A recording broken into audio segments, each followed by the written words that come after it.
Hi guys, how are you. This is a YouTube channel modern and divine homes. Guys, ये channel बहुत ही important है हम सबके लिए, बिकॉज मैं सोचती हूँ कि इस चैनल पे मैं ऐसी वीडियोस अपलोड करती हूँ जो हमारे डेली बेसिस पे हमें एक टाइप की अवेयरनेस प्रोवाइड करते हैं, इन्फॉर्मेशन प्रोवाइड करते हैं, which is much needed and the topic of and the need of hour moreover. So आज हम बहुत इंपॉर्टेंट बात करेंगे जो कि है पेरेंट्स की। हमारा बॉन्ड जो है, हमारा एक लव एंड अफेक्शन का जो रिलेशन है, मतलब पेरेंट्स के साथ, वो कैसा होना चाहिए एंड हमें इन रिश्तों को कैसे निभाना चाहिए। पेरेंट्स एक ऐसी चीज़ होते हैं जो हमारे लिए not less than the God होते हैं। गॉड तो किसी ने देखा ही नहीं है, तो इसलिए गॉड ने पेरेंट्स बनाए। तो पेरेंट्स जो है ये हमारे फर्स्ट गॉड ही हैं, बिकॉज हमने तो गॉड को तो देखा नहीं है ना। तो ये हमारे फर्स्ट गॉड ही हैं, इसलिए पेरेंट्स की रिस्पेक्ट जो है, उनका लव एंड अफेक्शन है, वो हमें सबसे इम्पॉर्टेंट है हमारे लिए।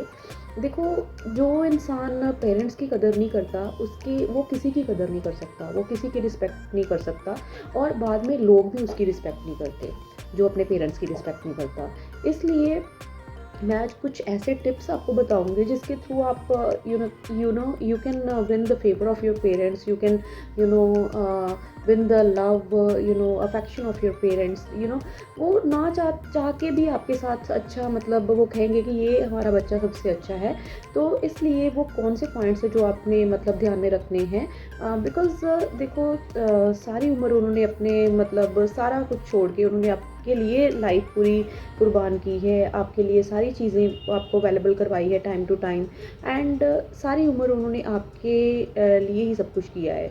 सो इसलिए आपकी भी पूरी रिस्पॉन्सिबिलिटी बनती है कि आप भी पूरी उम्र जो है उनको भी उनके हिस्से का जो बनता है उनको प्रोवाइड करो, उनका प्यार, रिस्पेक्ट, लव, अफेक्शन, एवरीथिंग।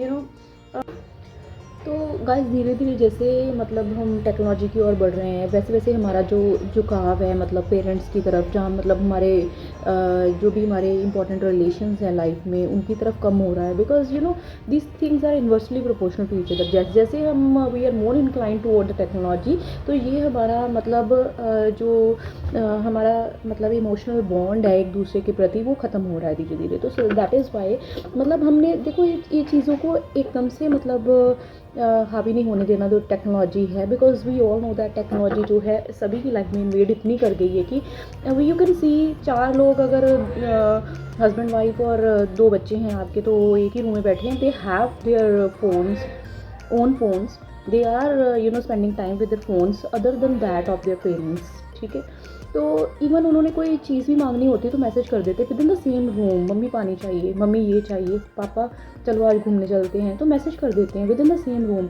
तो ये बॉन्ड जो कम्युनिकेशन का है ये टूट रहा है। सो इसलिए हम चाहते हैं कि मतलब लॉन्ग टर्म देखो हमारी जो मॉम डैड के साथ जो रिलेशन बना रहे, वो हमें भी हम वो उनकी तो देखो प्यार करते रहेंगे हमें, वो कभी भी हमें मतलब पीछे नहीं करेंगे लाइफ में। ये बच्चे ही हैं जो पीछे कर देते हैं पेरेंट्स को लाइफ में।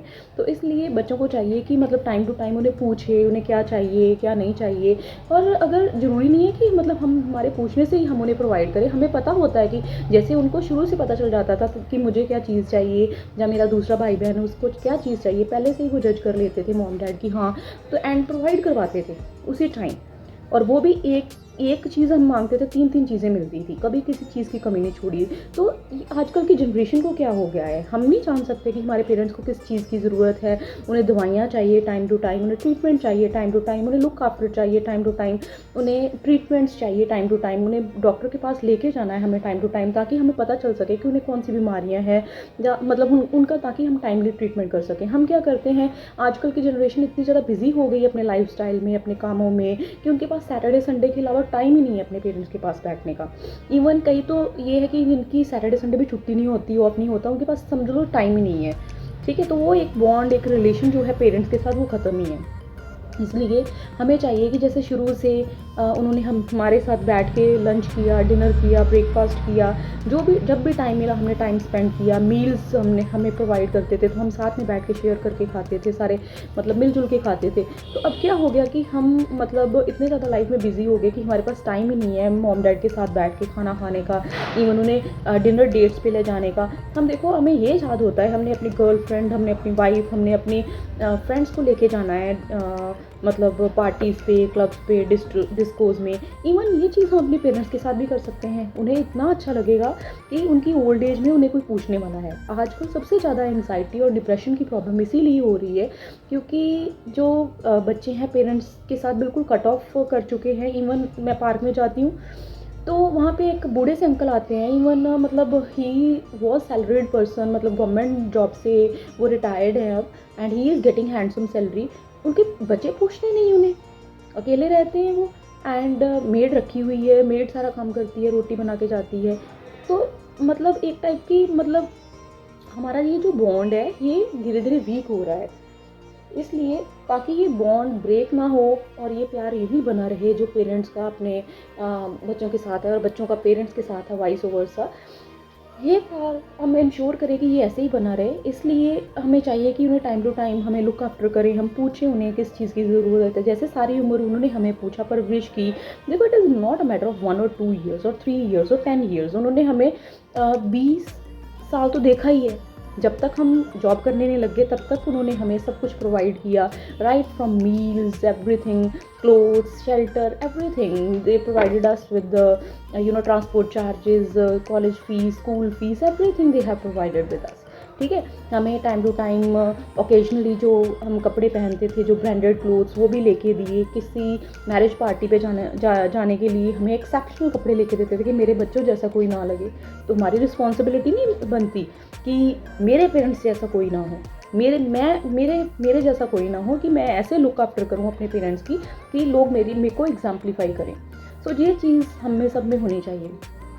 टाइम टू टाइम जैसे बुज़ुर्गों की जो प्रॉब्लम्स होती हैं, जैसे उनको धीरे धीरे ऑर्थो की प्रॉब्लम हो जाती है, घुटनों की, तो ये टाइम टू टाइम आप चेक करवाओ पेरेंट्स का। उन्हें मतलब एक उसमें जो लैब्स में टेस्ट होते हैं फुल बॉडी के, उनके चेकअप करवाओ कि कोई प्रॉब्लम तो नहीं है उन्हें टाइम टू टाइम। ये चीज़ें बड़ी मतलब मैटर करती हैं। उन्हें पूछे बिना ही ये करो, आप अपॉइंटमेंट ले लो आप लैब के साथ कि हाँ हम इतने बजे आ रहे हैं, पेरेंट्स को लेके दोनों पेरेंट्स के चेकअप करवाओ।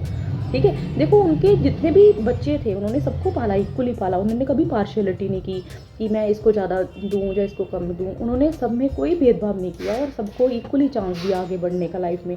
और लाइफ में किसी को डॉक्टर, किसी को इंजीनियर, किसी को टेक्नीशियन, किसी को सीए बनाया। तो हमारी भी पूरी रिस्पॉन्सिबिलिटी बनती है उनके प्रति कि हम उनके लिए उनका ख्याल रखें। मैं सिर्फ ये इसके लिए नहीं कह रही कि ये सिर्फ बेटों की रिस्पॉन्सिबिलिटी है, बल्कि बेटियों को भी इक्वल रिस्पॉन्सिबिलिटी होनी चाहिए। अगर if they have been married तो उनको टाइम टू टाइम चक्कर लगाना चाहिए अपने मायके में कि उनके पेरेंट्स कैसे हैं, मतलब have they been look after properly by their brothers और नॉट प्रॉपरली लुक आफ्टर कर रहे हैं या नहीं तो उनको भी थोड़ा बहुत स्टेप्स उठाना चाहिए उनकी लुक आफ्टर करने के लिए, टाइम टू टाइम चेकअप करवाने जाना। बिकॉज इस एज में बीमारियाँ वगैरह लगी जाती हैं, तो इसलिए उनको टाइम टू टाइम ट्रीटमेंट दिलवाना, दवाइयाँ वगैरह दिलवाना। मतलब उनको ये ना लगे कि ये तो खर्चे बांट रहे हैं बच्चे। ठीक है, उन्होंने कभी ऐसे नहीं किया कि आधा खर्चा वाइफ करेगी, आधा खर्चा जो है पापा करेंगे। उन्होंने यूनानिमसली खर्चा किया, इकट्ठे खर्चा किया, इकट्ठे हमारे काम पूरे किए, हमारे साथ चले, मिल के हाथ से हाथ मिलाते चले। लेकिन हम जब उनकी सेवा करने की बारी आती है तो हम खर्चे बांध लेते हैं। ये नहीं होना चाहिए। लाइक बागमा मूवी, बागबान मूवी आपने अगर नहीं देखी तो जस्ट गो फॉर दैट। आपने उसके अकॉर्डिंग कभी नहीं करना, अपने माँ बाप को कभी बांटना नहीं है। बिकॉज वो एक 1 यूनिट है, चाहे वो 2 हैं, वो 1 यूनिट है। ठीक है, वो उन्होंने फैमिली को बांध के रखना है। तो पेरेंट्स की सेवा करना हमारा खास फ़र्ज़ होना चाहिए। उनको टाइम टू टाइम आप फ्रूट्स वगैरह ला के दिया करो। बिकॉज इस एज में फ्रूट्स वगैरह से भी थोड़ा सा अच्छा रहता है। बिकॉज कई बार खाना खाने का मन नहीं करता, घुटनों की मालिश करवाना, अगर नहीं कोई मतलब उनको जो जिस टाइप की प्रॉब्लम है उस टाइप का ट्रीटमेंट आप अवेलेबल करवाओ, तभी आप आइडियल बच्चे साबित होंगे। और मतलब वो मतलब ना चाहते हुए भी आपकी इज्जत करेंगे और आपको एग्जाम्पलीफाई करेंगे हर जगह। सो इसलिए be an ideal children like no one else can do. ठीक है, सो मतलब अपने पेरेंट्स को ऐसे आप रखो कि that no one else can do. And जैसे मेरे हस्बैंड भी मतलब जब कोविड था तो पापा के साथ बिल्कुल जाते थे इलाज करवाने। तो ये एक बहुत अच्छा स्टेप था, मुझे बहुत अच्छा लगता है। मतलब जब भी वो ऐसे करते हैं उनको टाइम टू टाइम देखना कि वो सही हैं या नहीं, और उनके ऑक्सीजन लेवल चेक करना। अगर वो उनका ऑक्सीजन लेवल कई बार कम होता था तो उनको छत पे खुद लेके जाते थे। तो ये चीज़ें मुझे बहुत अच्छी लगी। एंड उनके लिए ऑक्सीजन कॉन्सनट्रेटर अवेलेबल करवाया, ऑक्सीजन सिलेंडर अवेलेबल करवाया उसी टाइम पे। Because at that time that was the need of hour, ज़रूरी था ये करना। तो ये आप भी किया करो, बिकॉज़ मुझे अपने हस्बैंड से ये देख के बहुत सीख मिलती है और बहुत अच्छा लगता है मुझे जब वो अपने पेरेंट्स के साथ करते हैं। मैं कहती हूँ मुझे चाहे बाद में चीज़ ला के दें, सबसे पहले वो अपने पेरेंट्स के साथ करें, उसके बाद, क्योंकि वो लाइफ के उनमें पहले आए हैं, मैं बाद में आई हूँ। सो इसलिए जिसका जो प्लेस है उसको उसी के अकॉर्डिंग रखो। मतलब ये नहीं है कि आप अगर मैरिड हो गए हो तो आप बस बच्चों आप अपनी फैमिली में उलझ के रह गए हो, नहीं, that should not be there.